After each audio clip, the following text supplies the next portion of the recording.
ان الحمد للہ نحمده ونصلی علی رسوله الکریم اما بعد اعوذ باللہ السمیع العلیم من الشیطان الرجیم من همزه ونفخه ونفثه بسم اللہ الرحمن الرحیم وإن كادوا ليستفزونك من الأرض ليخرجوك منها وإذا لا يلبثون خلافك إلا قليلا۔ ترجمہ قرآن کا سبق آج انشاءاللہ سورہ بنی اسرائیل آیت نمبر 76 سے ہم نے پڑھنا ہے۔ وَإِن كَادُوا، اور بے شک قریب تھا کہ لَيَسْتَفِزُّونَكَ مِنَ الْأَرْضِ، کہ وہ پھسلا دیں آپ کو من الارض، زمین سے، لِيُخْرِجُوكَ، تاکہ وہ نکال دیں آپ کو منہا، اس سے۔ مشرکین مکہ نے نبی کریم صلی اللہ علیہ وسلم کو مکہ سے نکالنے کے کئی پلان بنائے پہلے، اور آخر آپ صلی اللہ علیہ وسلم نکلنے پر مجبور ہو گئے۔ یہ اس وقت کی بات ہے جب پلان بنا رہے تھے ابھی وہ۔ اللہ فرماتے ہیں اگر قریب تھا کہ یہ آپ کو نکال دیتے، پھسلا دیتے اس زمین سے، اس مکہ سے آپ کو نکال دیتے، لَيُخْرِجُوكَ مِنْهَا، نکال دیتے اس سے، وَإِذًا لَا يَلْبَسُونَ، تب لا يَلْبَسُونَ، نہ ٹھہرتے وہ خلافک، آپ کے پیچھے، الا قلیلا، مگر تھوڑا سا۔ آپ کو اگر یہ نکال دیتے تو آپ کے جانے کے بعد یہ بھی اس مکہ میں نہ ٹھہر سکتے مگر تھوڑے دن۔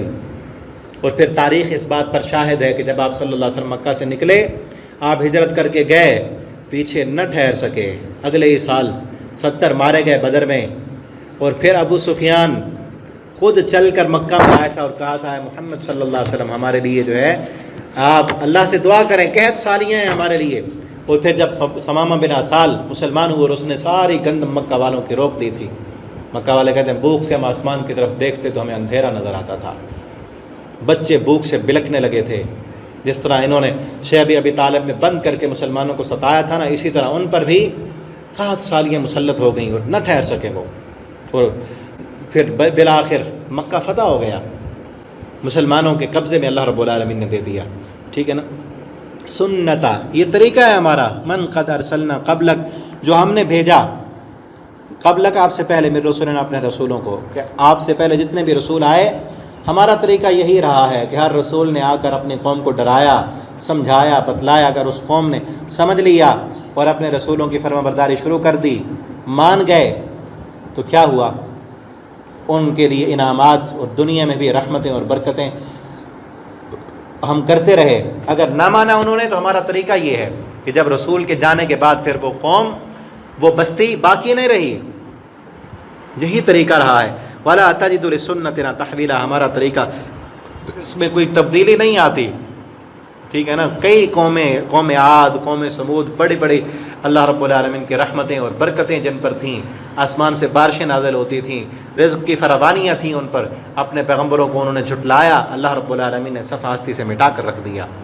آج بھی یہی طریقہ ہے اللہ کا کہ اللہ رب العالمین رحمتیں دیں، فراوانیاں دیں، سہولیات دیں۔ اگر کوئی انسان اللہ کا شکر ادا نہ کرے، اللہ کا نافرمان بن جائے، ظالم بن جائے، اور اللہ رب العالمین کی عبادت کی طرف، اللہ کے دین کی طرف رجوع نہ کرے، توبہ اور استغفار نہ کرے، اللہ کا شکر ادا نہ کرے، تو اللہ رب العالمین ان رحمتوں کو پھر اللہ رب العالمین ختم کر دیتے ہیں۔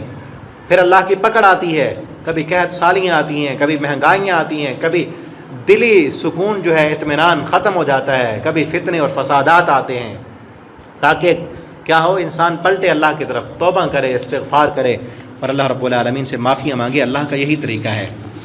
آج ہمیں بھی چاہیے کہ ہم اپنی زندگیوں کو دیکھیں، اپنی زندگی کا مقصد سمجھیں، ٹھیک ہے نا۔ پیچھے جیسے ہم نے پچھلے رکوع میں پڑھا کہ اللہ نے انسانیت کو کرم دیا، عزت دی ہے، اس عزت کا حق ادا کریں، اللہ رب العالمین کے فرما بردار بنیں۔ اس چہرے کو اللہ نے عزت دی ہے، اس لیے نہیں دی کہ یہ چہرہ جو ہے اللہ کی نافرمانیاں کرتا رہے، یہ چہرہ اس لیے دیا ہے کہ اللہ کے سامنے جھکے، اللہ کے سامنے روئے، اور اللہ کی ساری مخلوقات جو انسان کی خدمت کے لیے معمور ہے، اس سے فائدہ اٹھا کر انسان اللہ کا فرما بردار بن جائے اور اللہ کے دین کی خدمت کے لیے اپنے آپ کو وقف کر دے۔ جو وقف کر دے گا تو اللہ رب العالمین مرنے کے بعد بھی اس کو عزت عطا کریں گے، پھر بھی تمام مخلوقات سے، فرشتوں سے بھی اعلیٰ بنا دیں گے اس کو۔ اگر یہ اپنے مقام کو اور اپنے مرتبے کو گرا دے گا تو اللہ رب العالمین فرماتے ہیں اولئک کالانعام بل ہم اضل، پھر یہ جانوروں سے بھی بدتر ہیں۔ پھر جب اللہ کا عذاب آتا ہے تو پھر جانور، مخلوق باقی جتنی اللہ کی مخلوق ہے، وہ مرنے کے بعد اس کو جہنم نہیں ہے، اس کے لیے ہمیشہ کا عذاب نہیں ہے، وہ صرف مر جائیں گے، ختم۔ اس انسان پر پھر جو اللہ کا عذاب آتا ہے وہ پھر ہمیشہ ہمیشہ کے لیے ہے، دنیا میں بھی آخرت میں بھی، مرنے کے بعد قبر میں اٹھنے تک، اور پھر اٹھنے کے بعد جہنم میں ہمیشہ ہمیشہ کے لیے۔ اللہ رب العالمین ہمیں بچا لیں، اور اللہ تعالی ہمیں اپنی زندگی کا مقصد سمجھنے کی اللہ ہمیں توفیق عطا فرما دیں، اور اس مقصد کو سمجھ کر اس کے مطابق اپنی زندگیاں گزارنے کی اللہ تعالی ہمیں توفیق دیں۔ آپ ان اسباق کو آگے بھی زیادہ سے زیادہ شیئر کیا کریں، اور آپ کوئی بھی کسی قسم کا آپ کا سوال ہو، دینی رہنمائی لینی ہو، آپ واٹس ایپ نمبر پر وائس میسج کر کے رابطہ کر سکتے ہیں، انشاءاللہ آپ کو ضرور جواب دیا جائے گا۔ اور اگر آپ آن لائن پڑھنا چاہتے ہیں ناظرہ قرآن، ترجمہ، تفسیر، تو تب بھی آپ رابطہ کر سکتے ہیں، انشاءاللہ آپ کو استاد فراہم کیا جائے گا۔ اللہ تعالی ہمیں قرآن پڑھنے، سمجھنے، اس کے مطابق زندگی بسر کرنے کی توفیق دیں۔ والسلام علیکم ورحمۃ اللہ وبرکاتہ۔